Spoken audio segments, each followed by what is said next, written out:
Hi everybody and welcome to Everyday Manna. Today we are going to be making a tamale, an easy chicken tamale casserole. To go alongside that, we're going to make some taco tots and some no-bake chocolate oatmeal cookies. Simple, easy. This is a very kid-friendly meal.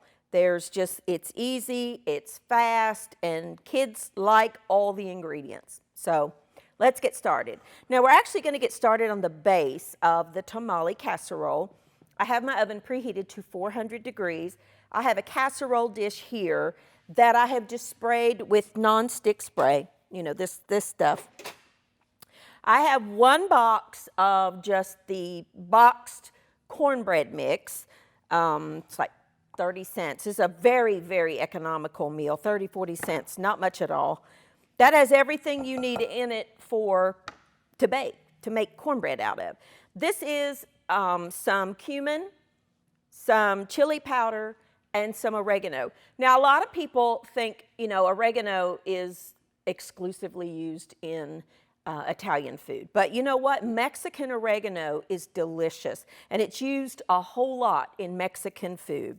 So we're just going to kind of spice that chili mix or that cornbread mixture up just a little bit.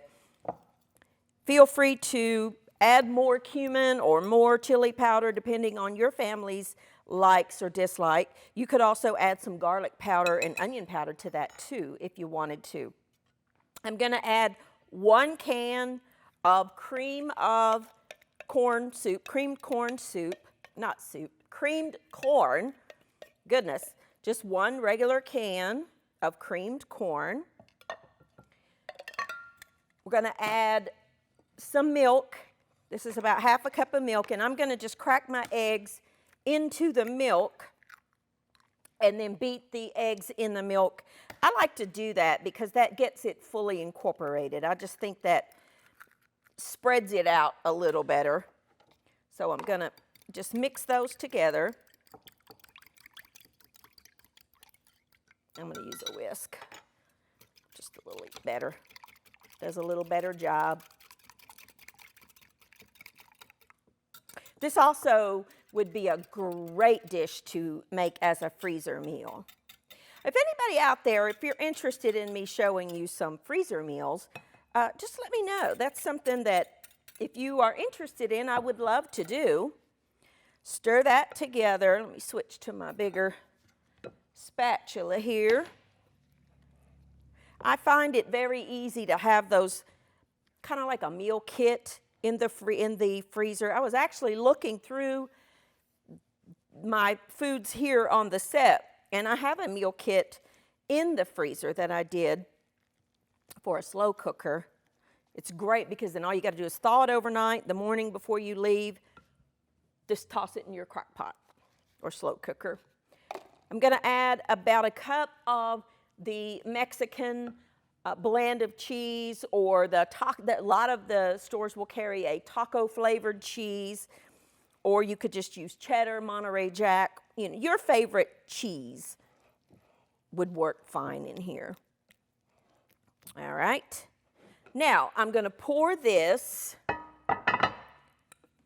into the bottom of my casserole dish. Now, I'm a lefty here, so I've got to do it backwards for you. I'm left-handed, and it sometimes makes things awkward because the world, and those of you that are left-handed will know what I'm saying here. The world was designed for right-handed people. It really was. I can remember when I was in school, like elementary school and middle school, the desks were a nightmare. Again, those of you that are left-handed can identify. We're going to pop this into the oven at 400 degrees for about 20 minutes until that sets up. So let's put this in that oven for about 20 minutes or so. Let the cornbread base, the tamale base, just, you know, set up and get ready to go. Now, let me get rid of my dishes. We're going to make a dish that, boy, this is so complicated. You better pay attention here because this one's hard. I'm just teasing. I don't really do any hard dishes. This is 1 bag of tater tots, just frozen tater tots. These are the regular size. You could use the minis, whatever you wanted to do. And I have 1 package of taco seasoning. And I'm going to coat these tater tots with just a little bit of, this is just vegetable oil. This is really a meal that truly could be a pantry staple meal. You know, sometimes you just got to look at what you've got and come up with meals based on the ingredients that you have on hand. And that's kind of what this is. I mean, most of us will have frozen tater tots, or you could even use like the frozen French fries. If you don't have these frozen, and you've got potatoes, you could totally just wedge up your potatoes or slice them however you want them. And the other thing I might add, just a touch more oil. Coat them with the taco seasoning and pop them in the oven. But this is for convenience sake. We're just going to use frozen tater tots. Convenient to have in your pantry. Oops, come on you. All right, we're just going to make sure that they all get coated with that seasoning. I have my oven. Now, I have double ovens here. If you don't have a double oven at home, most of us don't, feel free to bake these alongside that. But if you have 2 ovens or you're doing them separately, 450 degrees. But again, if you only have 1 oven and you've already got it at 400, just pop it in there at that. And that's all there is to that. We're going to pop those in the 450 degree oven, again for about 20 or 25 minutes until they're cooked through and they're golden and delicious. That is one of those recipes right there. If you have an air fryer at home, and you know, at first, when I first got an air fryer, I thought to myself, I don't know about this thing. I have come to love my air fryer. The boys, both, they're here behind the cameras. They love it because they can just, cook themselves something quick and easy. We get these frozen mesquite chicken breasts, and they pop those in the air fryer, and there you go. You've got dinner done. I mean, those things, and I'm working on some more recipes for you for the Instant Pot and the air fryer. But I have genuinely come to love my air fryer, and I was surprised by that. So if you've got any favorite recipes that you like to do in your air fryer, go on to the Facebook page, Life Every Day with Lisa, Everyday Manna, and leave me a comment what you like to cook in your air fryer. Let's just, we got to share these ideas one with the other because that's a relatively new appliance on the market. I mean, it is really truly just a small convection oven, but it's so handy and so convenient. So I'm going to take a quick break, wash my hands, clean up. When I come back, we are going to get the rest of the chicken casserole ready to go. On top of that, then we're going to make a chocolate no-bake cookie. I'll be back in just a minute.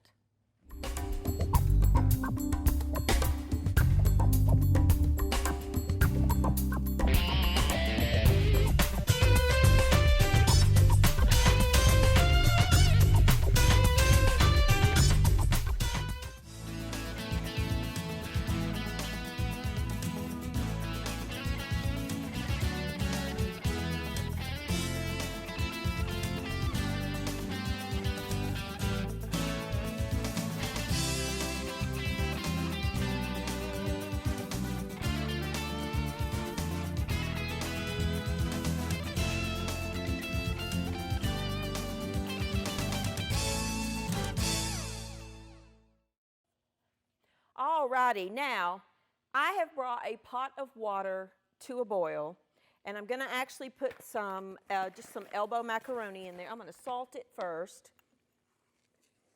liberally. That's really important when you're cooking any kind of pasta. I'm going to put the macaroni in there, the elbow macaroni, and it's going to cook for, 7 or 8 minutes until it's done. We're going to make a quick, easy side dish to go alongside our casserole. It's going to be a macaroni and tomato casserole, or not casserole, but a macaroni and tomato dish. We'll get into that in just a minute, but I'm cooking the macaroni. Now, this is the base of our casserole. Remember, we put the cornbread mixture in the oven. I'm going to take a knife, and I'm just going to poke some holes in there.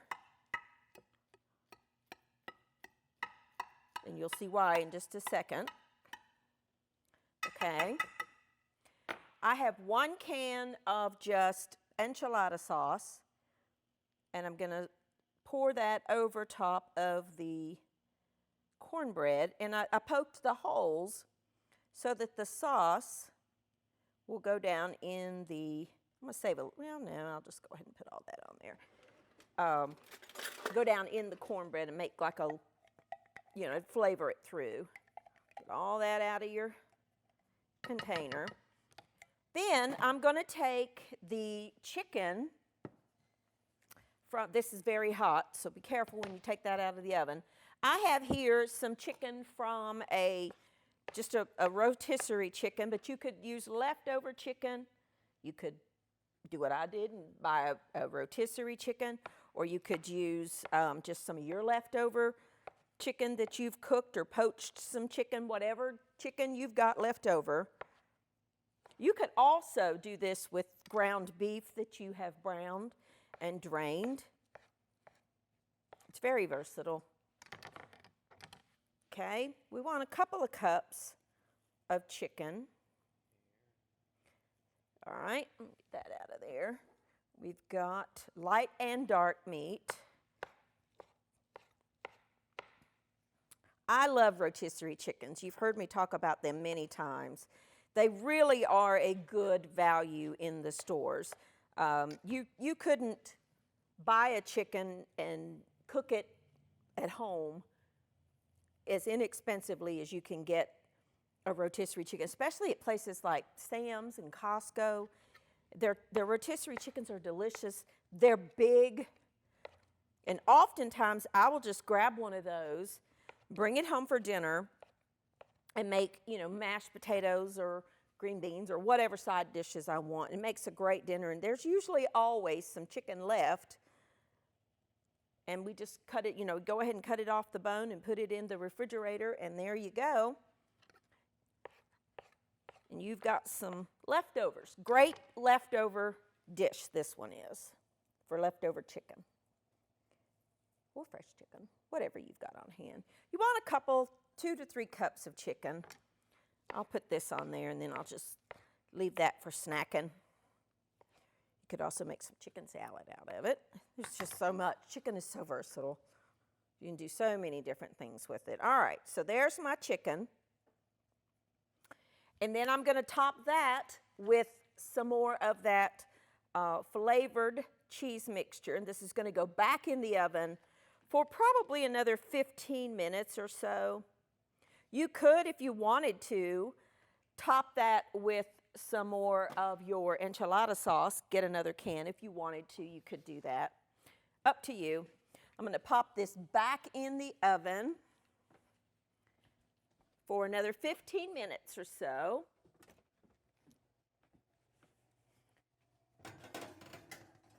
Okay. Let's check our tater tots.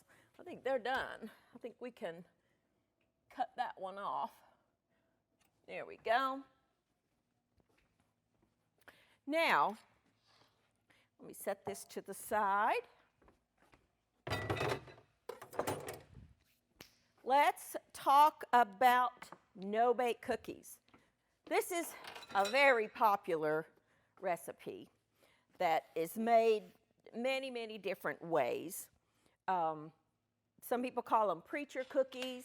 Some people call them no-bakes. It's one of my husband's favorites. But it uses ingredients that most people will have in their pantry. I'm going to, in this pot, I have some, let me use this one. I have some sugar. I'm going to add some milk, some cocoa powder, and some butter. Let me cut that butter up just a little bit. Make it a little easier. Maybe not cut it up, but make it smaller pieces. Melts a little more evenly that way. And I'm going to melt all that together using a whisk. If I can find a whisk, here's one. That'll melt. It'll all come together. Now in this bowl, we have some oats, just the old-fashioned quick cooking, not the 1 minute, but the old-fashioned, the ones that take, 2 or 3 minutes. Then we've got some chopped walnuts. If you want to use pecans or almonds, you can. And then I have just some coconut flakes. I'm going to stir all that together. Just use your hands. Clean hands are the cook's best tools, I think. In most applications, it just works better. Let me cut that up just a dot, because we're going to get that all stirring together. We're going to melt that butter into the cocoa. It's going to be delicious. These are no-bakes. This is one of those things that would be great to let your kids help you with. I hear from a lot of people that say, they have enjoyed the fact that, when my kids were smaller, they're behind the cameras now, but then they were on camera, and people love to see the children in the kitchen. And, when you teach them at a young age to cook and how to handle the knives properly under supervision and all of that, they grow up able to feed themselves. Now, my boys right now are able to feed themselves. If I'm not up to cooking or I'm not home or whatever, they are perfectly capable of cooking themselves a meal in the kitchen. Mike and I had to be away for a broadcasting event, I don't know, a couple years ago, I guess it was. First time I'd ever left my boys at home alone. And, I worried myself silly, but they cooked, and Aaron made lamb chops with roasted potatoes, and Austin told me he said, "Don't want to hurt your feelings, Mom."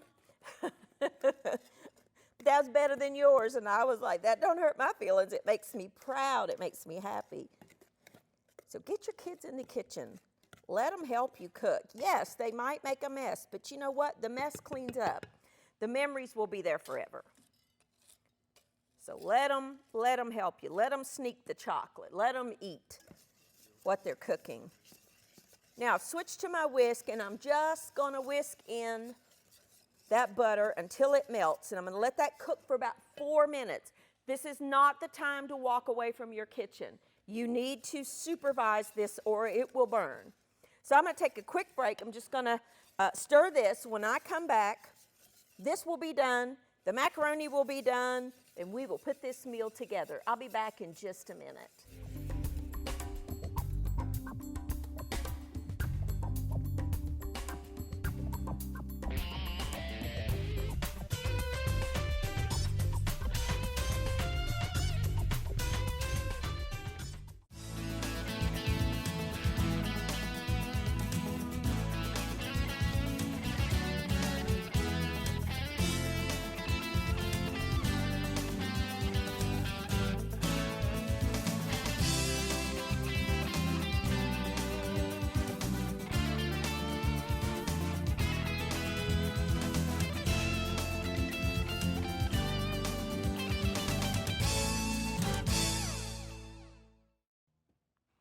All righty, now we have just melted that, is all we did. We're going to pour this mixture over that mixture. Very simple. Okay. Get all that chocolate out of there. Woo, man, that smells good. All right. Let me put this over here. Got a sink full of dishes.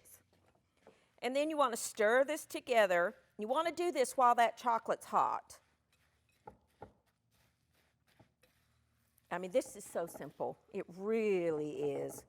And these are great little cookies to take to an event or just to have, you know, in your pantry as a little snack once in a while. They're good. And you could add anything you wanted to that. If you wanted to add some dried fruit, maybe some cranberry, like the dried craisins, or dried blueberries, or whatever you want, you could mix it up, maybe put some M&Ms in there, some chocolate chips. Got chocolate all over my hands, which is not a bad thing. Mix that together very well. And then, well, let's see here. Let me get rid of this. You need 2 spoons, or you could use a cookie scoop. Whatever you have is fine. Now, I just have a sheet pan here that I've lined with just some parchment paper. And you want to think about how big you want these to be. Now, you can make them the big cookies. You could make them smaller cookies. I don't want them to be too big, but I don't want them to be tiny either. And you just want to, you're not going to bake them, so you don't have to worry about them, you know, spreading or anything like that. You're really just going to chill these until they set up. These are one of my husband's favorite cookie, if not his favorite cookie. He loves them. You could cut down on the sugar if you wanted to by using unsweetened coconut. And you could leave out the oats and increase the coconut, maybe increase the nuts, and make these, you know, a little more carb-friendly, keto, low-carb, however you want to call it. I've made them that way before, and he loves them because we both eat low-carb most of the time. So I do try to come up with some snacks and things. So this just, you know, it's just a matter of spooning it out. If you want to use an ice cream scoop, you can.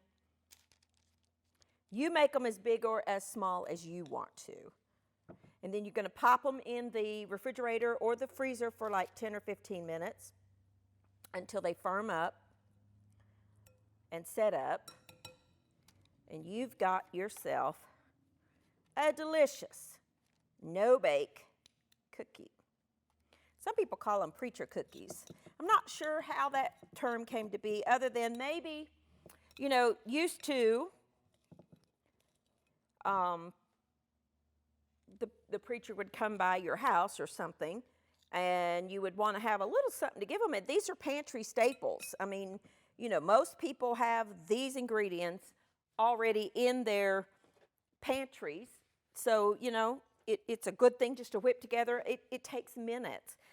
And then we're going to put those in the refrigerator and let them set up.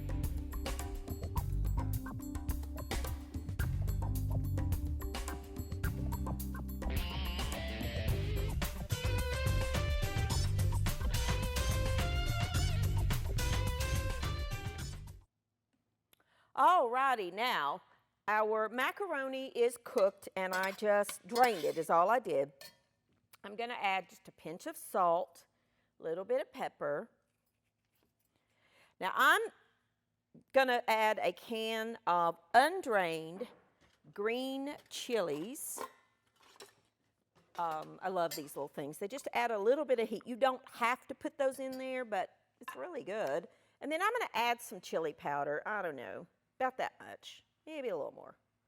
About that much. That's probably a teaspoon or so. Maybe a teaspoon and a half. And then I have 1 can of crushed tomatoes here. Now, if you're lucky enough to have home canned tomatoes, let me just tell you, this is fabulous with home canned tomatoes. Macaroni and tomatoes is a dish that my mama made all the time. Now, she did not put the chili powder and the green chilies in there, but she would add her home canned tomatoes and a little tiny bit of sugar to cut the acidity of the tomatoes. So this is a dish that has very, very fond memories for me. And I sometimes just get a hankering for macaroni and tomatoes. And I will just boil macaroni, and I do have home canned tomatoes. I can them every year. And just put like a pint of my home canned tomatoes, a little salt, little pepper. I don't put sugar in mine. Oh, so good. I could eat this whole bowl myself. There are just some things that, you know, my mama made that are just priceless to me.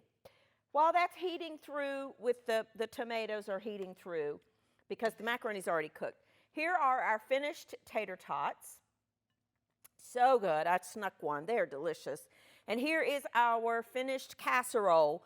The cheese has melted. It's kind of just sunk down into that cornbread. It is so good, but it's also so very hot. That needs to sit for, you know, a few minutes to let that set up. I like to serve it with a little squeeze of lime. This is totally optional. But for me, I just think a little squeeze of citrus over any of this actually just really makes it taste so good. So what I'm going to do is just always roll your citrus, whether it's a lime or a lemon, and I'm going to cut it into wedges. This is a hard lime, but oh, I love the flavor of lime. And if you've never had lime squeezed in your water, that's delicious too.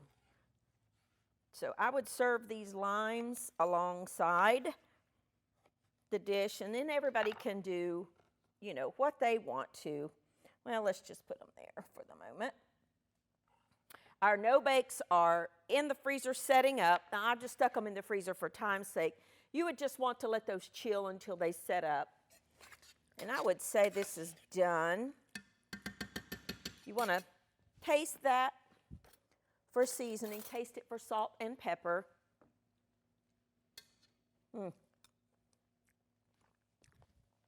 Perfect. So very good. And there you go. We have our chicken tamale casserole, our cookies that are setting up, our taco tots, and a macaroni and tomato with green chilies. Thank you for joining with me. Try these recipes. Let me know what you think. Let me know your favorite pantry type meal. These are things that, you know, on any given day, I will have this in my dry good pantry or my refrigerator or freezer, and you can come up with a quick, easy, delicious, inexpensive meal for you or your family. Thank you for joining with me, and I will see you next time on Everyday Manna.